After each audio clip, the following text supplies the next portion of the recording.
Hello everyone, कैसे हैं आप लोग सभी के सभी। एक बार फिर से आप सभी का स्वागत है आपके अपने यूट्यूब चैनल विजन बैंकिंग पे। इस सेशन में आप सभी के साथ डिस्कस करेंगे my IBPS PO mains attempt के बारे में। Union bank of India local bank officer में मैंने कितने कितने अटेम्प्ट किए, सेक्शन वाइज कितने अटेम्प्ट किए, इस पे बात करेंगे।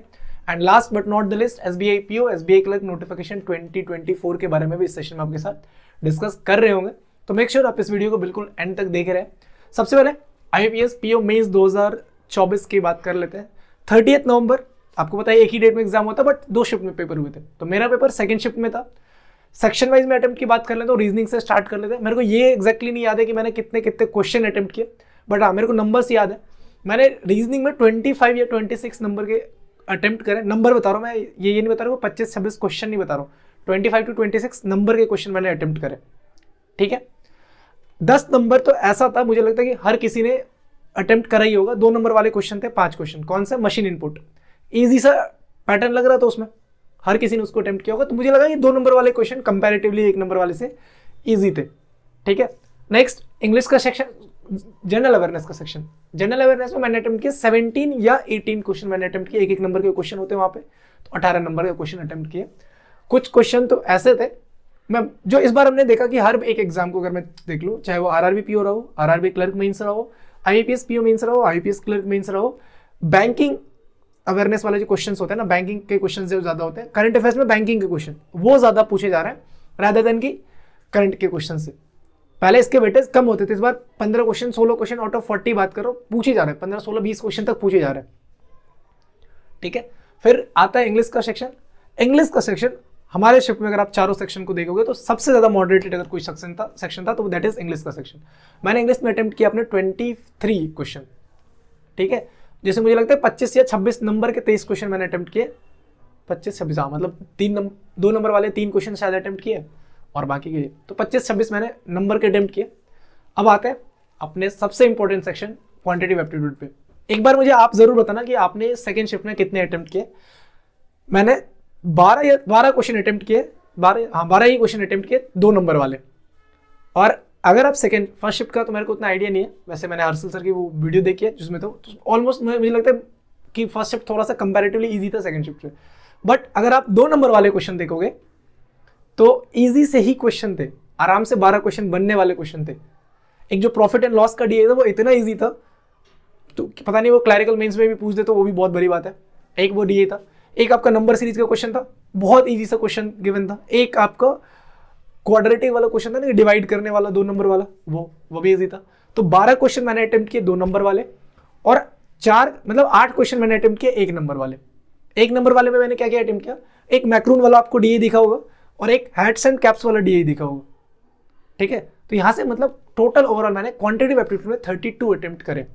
डिस्क्रिप्टिव की बात कर लेता हूँ। डिस्क्रिप्टिव मैंने लिखी है किस पे, क्लाइमेट चेंज वाला जो था उस पर, और लेटर लिखा है मैंने पुलिस स्टेशन पे। एक चीज आप सभी ने नोटिस करा होगा कि इस बार जो पेपर आ रहा था ना, मैं सेकंड शिफ्ट की बात कर रहा हूँ स्पेशली, मैं 2 नंबर वाले क्वेश्चन चाहे क्वांटिटेटिव एप्टीट्यूड में ले लो, रीजनिंग एबिलिटी में ले लो, कंपैरेटिवली 1 नंबर वाले से इजी लग रहा था। अब ये मत कंपेयर करना 2 नंबर 1 नंबर, मतलब जितना टाइम में आप 1 नंबर वाले 2 क्वेश्चन करोगे उससे कम टाइम में आप 2 नंबर वाले क्वेश्चन इजीली कर पाओगे, और डुएबल क्वेश्चन थे।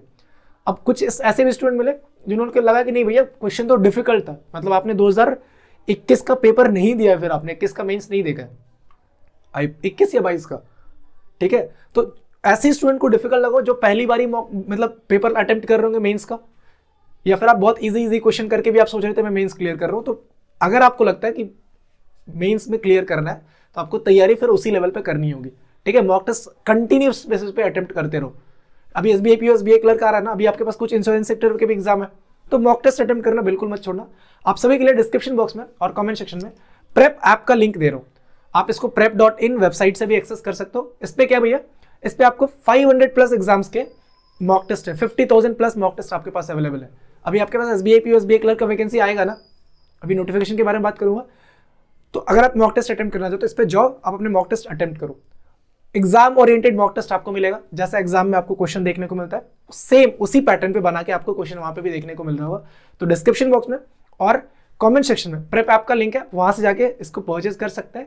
और अगर आप कोड यूज कर लोगे विजन, अभी इन पे ऑफर भी चल रहा है, 80% का तो डिस्काउंट अलग ही इनका चल रहा है। ठीक है, लेकिन अगर आप कोड यूज कर लोगे विजन तो आपको एक्स्ट्रा 20% का डिस्काउंट मिल जाएगा।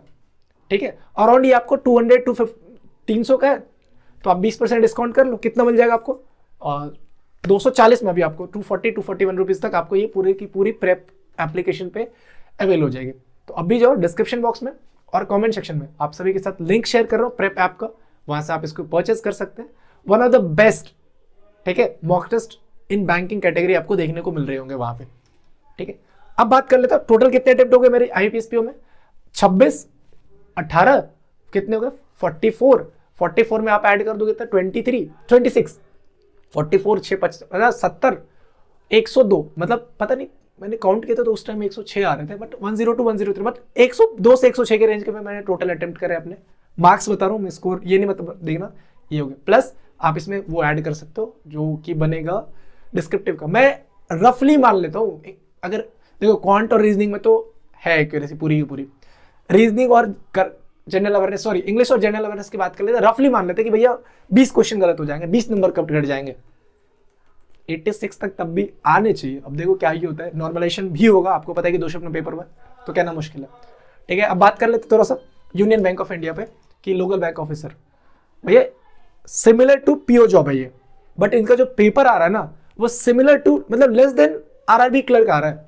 मेंस की बात कर रहा हूँ, आरआरबी क्लर्क में मेंस ने में क्वांट ने बच्चों को हिला दिया था, ये तो 34 अटेम्प्ट 35 अटेम्प्ट हर कोई करके आ रहा है और टाइम रहते हुए करके आ रहा है, ठीक है।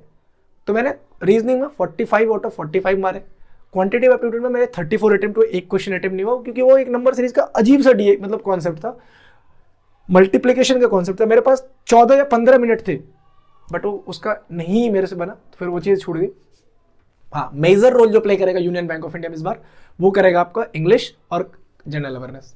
इसी पे स्कोर बनना, इसमें जिन्होंने एस मारा उन्हीं का मतलब अल्टीमेटली वो जाएंगे इंटरव्यू तक, क्योंकि हर किसी ने मैथ्स और रीजनिंग बनाया है, ठीक है। क्वांटिटी में सॉरी इंग्लिश में मैंने अटेम्प्ट किया कितने 24 या 25 समथिंग ऐसे अटेम्प्ट किए, और जनरल अवेयरनेस में मैंने अटेम्प्ट किए 22 क्वेश्चन इसमें, ठीक है। कुछ तुक्के लगाए, मैं बोल रहा हूँ भाई ऐसा इसमें है, मैंने लिए रिस्क थोड़ा सा, क्योंकि नवंबर वाले ज़्यादातर, अक्टूबर नवंबर ज़्यादा थे और नवंबर का मैं पढ़ा नहीं था मैंने, ठीक। कुछ क्वेश्चंस पढ़े थे मैंने, जो मैंने अटेम्प्ट करे थे, मेजरली नहीं पढ़े थे क्योंकि नवंबर में मेरा इंटरव्यू था RRBPO का, तो मैंने उसके लिए थोड़ा सा करंट अफेयर्स पढ़ा था उसी में, उसकी वजह से वो चीज़ें कंप्लीट नहीं हो पाई थी मेरे पूरे करंट अफेयर्स, तो वो था। तो ओवरऑल मैंने कितने अटेम्प्ट किए, मतलब 22, 18 और कितने 14, 32 क्वेश्चन अटेम्प्ट नहीं किए, बाकी सारे क्वेश्चन अटेम्प्ट किए, ठीक है। एससे मैंने लिखा है उस पर, किस पे क्या था एससे का टॉपिक, वेस्ट मैनेजमेंट पे था, मतलब लैंड फिलिंग्स को लेके था, उस पर लिखा है, और लेटर लिखा है मैंने इवेंट मैनेजमेंट पे। तो ये तो हो गई मतलब मेरे अटेम्प्ट्स के बारे में। अब बात कर लेते हैं जिनका नहीं हो पाया था IBPS, वो उनके पास, अब देखो अभी आपके पास कुछ वैकेंसीज है, मैं एक वीडियो लेके आ जाऊंगा कि अपकमिंग क्या क्या वैकेंसीज आपके पास है, बट 2 वैकेंसीज ऐसी हैं SBI PO SBI क्लर्क जो बैंकिंग का आपके पास है। ये भी आपके पास NIACL का आ रहा है, GIC का आ रहा है, FCI की वैकेंसीज है, बट बैंकिंग अगर आप कोर बैंकिंग की बात करोगे तो SBI PO SBI क्लर्क है, और अगर RBI असिस्टेंट आता है तो डेट्स 27 दिसंबर फिक्स था, ऐसा बताया जा रहा था SBI PO के लिए, बट अब तो बिल्कुल ही पॉसिबल नहीं है, ठीक है। और ऐसा भी नहीं है कि जो डेट्स बताए गए तो ऐसे ही तुक्के बता दिए गए थे, आकाश यादव सर ने बताया था, और उनके सोर्सेज आपको पता है कि कितने तगड़े होते हैं, बट हो सकता है कि इस बार कुछ चीज़ें डिफरेंट हुई होंगी। तो आपका दिसंबर में तो SBI PO SBI क्लर्क का एग्जाम नहीं हो रहा है, ये श्योर शॉट है। अगर आप ये सोच के बैठे हो कि मेरा मतलब दिसंबर में पेपर है, मैं इसलिए पढ़ रहा हूँ, दिसंबर में पेपर नहीं होगा तो मैं नहीं पढ़ूंगा, मैं जनवरी में जब पेपर आएगा उससे कुछ दिन पहले पढ़ना स्टार्ट करूंगा, तो फिर अब आपकी मर्जी है। दिसंबर में आपका पेपर नहीं हो रहा है, जनवरी में चांसेस है। चांसेस क्यों बोल रहे भैया, क्योंकि जब तक नोटिफिकेशन नहीं आएगा अब SBI PO SBI क्लर्क का, कुछ भी श्योरिटी के साथ कोई भी नहीं बोल सकता, ठीक है। बट एक चीज श्योर है SBI क्लर्क के बारे में कि इस बार वैकेंसीज कंपैरेटिवली लास्ट ईयर से ज्यादा वैकेंसीज आएंगी, और वो एटलीस्ट 25% ज्यादा वैकेंसीज तो आएंगी ही आएंगी। मतलब अगर पिछले साल 8,000 समथिंग वैकेंसीज था, तो इस बार 12,500 वैकेंसीज आप देखने को मिल सकती है। तो दिस इज द टाइम जहां पे अब आपको सोचना है कि आप नोटिफिकेशन का वेट करने के बाद तैयारी शुरू करोगे या अभी से अपनी तैयारी शुरू करोगे। और ट्रस्ट में अभी से तैयारी शुरू कर दोगे ना, मैं क्यों बोलता हूँ, लास्ट टाइम में हर कोई करता है, जब कोई नया स्टूडेंट आता है तो हम लोग यही करते थे यार कि मतलब जब स्टार्ट होगा ना, नोटिफिकेशन आएगा तब पढ़ेंगे, उसके बाद क्या होगा, आप किसी पर्टिकुलर एग्जाम को टारगेट कर पाओगे। उसके बाद आपके पास इतना टाइम नहीं मिलेगा, क्योंकि बैक टू बैक इतने सारे एग्जाम्स आएंगे आपके, नहीं मिलेगा। लेकिन अगर आप पहले से सिलेबस को टारगेट कर रहे हो ना, आपका हर एक एग्जाम क्लियर होगा। आपने देखा था ना कि मैंने आपको अपने सारे रिजल्ट शो करे थे इस बार। IBPS PO, IBPS clerk, RRB PO, RRB clerk, हर एक एग्जाम का प्री क्लियर हुआ है, मेंस तक क्लियर हुआ। मेंस तो एक का ही रिजल्ट आया, एक का रिजल्ट आना मान के 2 तो फाइनली रिजल्ट आपको देके जाएगा। ठीक है, तो अपडेट यही है अल्टीमेटली कि अपनी तैयारी अभी से शुरू करो। ये मत छोड़ देना कि भैया नहीं हो, मतलब अभी तो वैकेंसी नहीं है। जब वैकेंसी आएगी ना, इस बार आपको भी आइडिया नहीं है कितना टाइम देके आपको वैकेंसी जाएगा। ठीक है, तो उम्मीद है अपनी तैयारी आप कंटिन्यू करोगे। अगर आप चाहते हो कि किसी स्पेसिफिक काइंड ऑफ वीडियो मैं आपके साथ शेयर करूं, कोई पर्टिकुलर टॉपिक में वीडियो लेके आओ, एक बार कमेंट सेक्शन में जरूर बताना। And see you in the next session, till then take care, bye bye, thank you. Prep app का लिंक डिस्क्रिप्शन बॉक्स में, वहां से जाके जरूर परचेज कर लेना। ठीक है, see you in the next session.